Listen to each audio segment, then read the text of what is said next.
You said never let me go. Hello everyone. Today we are going to start a new series called Let's Discuss. Today we are going to talk about group discussion. These are the main points on which we are going to discuss. So, what is group discussion? A group refers to a gathering of individuals who regularly interact and collaborate to accomplish shared objectives. Discussion involves the exchange of information or ideas among two or more people in person, aiming to achieve specific goals. These goals may include gaining knowledge, reaching agreements of action, resolving disagreements, fostering competition, or simply clarifying existing circumstances or maintaining the current state of affairs. So, what is the importance of GD? First, it's helpful in assessing candidate fit. It serves as a tool to determine if a candidate aligns with the organization's values and requirements. Second, it's helpful in observing performance in group settings. GD provides insights into how well a participant functions within a team and handles varied group dynamics. Next is evaluating idea articulation. It aids in gauging how effectively individuals express and navigate their thoughts and concepts during discussions. It's helpful in analyzing interpersonal skills. GD offers a window into a candidate's communication proficiency, ability to listen actively, display of humility, and openness to others' viewpoints. Last but not the least, it's helpful in highlighting leadership and problem-solving abilities. Through GD, one can observe a candidate's leadership potential, capacity to tackle challenges, exhibit creative thinking, and demonstrate knowledge across different subjects. So, now let's talk about what are do's and don'ts in a GD. So, let's talk about do's. First is to listen to other participants. Actively listening to other participants to foster an atmosphere of mutual respect and understanding, encouraging meaningful exchange of ideas. Second is to maintain eye contact within the group. Maintain consistent eye contact with the group members to establish a connection and demonstrate attentiveness during the discussion. Third is to give others time to speak. Allow ample time for others to express their viewpoints, promoting inclusivity and ensuring everyone has the opportunity to contribute. Fourth is to keep potential disagreements polite. Approach potential disagreements with diplomacy and courtesy, fostering constructive dialogue and avoid conflicts that hinder productive conversation. Fifth is to dress professionally. Present yourself professionally by dressing appropriately for the occasion, signaling respect for the discussion and the participants. Sixth is to support your claims with facts and numbers. Strengthen your arguments by providing supporting evidence such as facts and numbers, enhancing the credibility of your contributions to the discussion. Seventh is to welcome counter-arguments. Embrace counter-arguments as valuable contributions, fostering a culture of open-mindedness and intellectual exchange within the group. Eighth, most important, prepare for the discussion. Thoroughly prepare for the discussion by researching the topic, organizing your thoughts, and anticipating potential questions or challenges. Ninth is to acknowledge others before speaking. Demonstrate respect by acknowledging others' input before presenting your own perspective, promoting a collaborative and inclusive environment. 10th is to initiate the conversation. Take initiative in starting the conversation, setting the tone for an engaging and purposeful exchange of ideas among participants. 11th is to plan your entry points. Strategically plan when and how to interject into the discussion, ensuring your contributions are relevant and effectively further the conversation. 12th is to plan your exit points.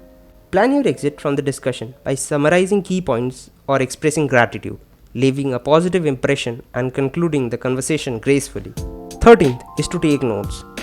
Take notes during the discussion to capture important insights, ideas, and action points, facilitating follow-up and retention of information. 14th is to show confidence. Project confidence through your body language, tone of voice, and clarity of expression, inspiring trust and credibility in your contributions to the group discussion.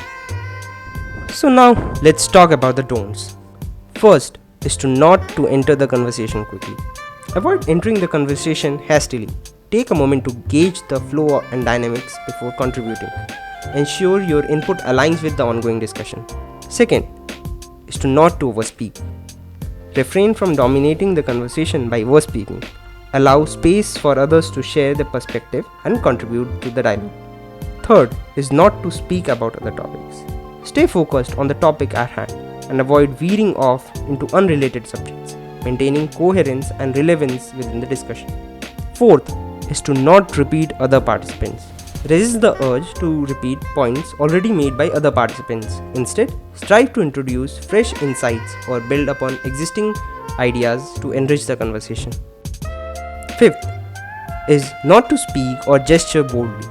Be mindful of the tone and volume of your speech and gestures, avoiding over-assertive or aggressive behavior that may overshadow others' contributions or create discomfort. Sixth is not to interrupt others.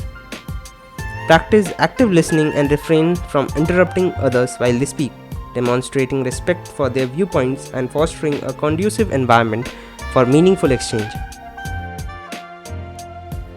Seventh is not to bring irrelevant or false statistics.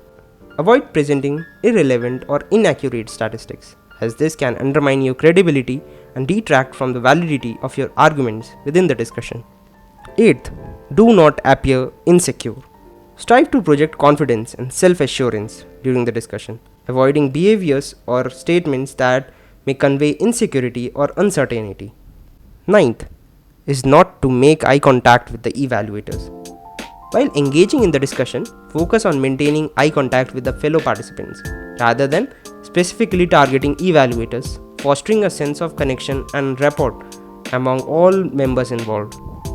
10th, do not use judgmental language. Refrain from using judgmental language that may come across as dismissive or disrespectful towards others' viewpoints. Instead, opting for neutral, respectful language that encourages constructive dialogue and mutual understanding. So, no one knows what the topic of GT is going to be. Hence, it will be a good idea to keep yourself abreast with some topics. So now let's talk about some points to remember. First is current affairs. Current affairs is something that you have to be thorough with. For this, read newspapers regularly and watch news on the television. Understand the recent crises that the world is reeling under, the latest development initiatives, the ties between various countries, and like that. Second is historical topics. Have a fair knowledge about countries' history and also history of other countries. The topics may not be specifically from this area, but having historical information will help you cite examples and make references whenever needed. Third is data crunching. Familiarize yourself with important data. Throwing in some data if required in your GD will definitely create an impression among the assessors. Read as much as possible, have good and sound knowledge on numerous topics. Watching documentaries on various topics will help you improve your vocabulary. This does not mean that you have to use heavy and big words, but it means that you will be able to understand the topic better and contribute effectively. What's next? Well, get ready because we have a lot in store for you. In the upcoming videos of our Let's Discuss series, we will be uploading a variety of captivating topics for you to dive into.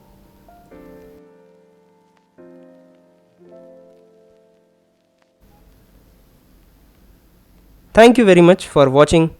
We'll see you soon in the next videos.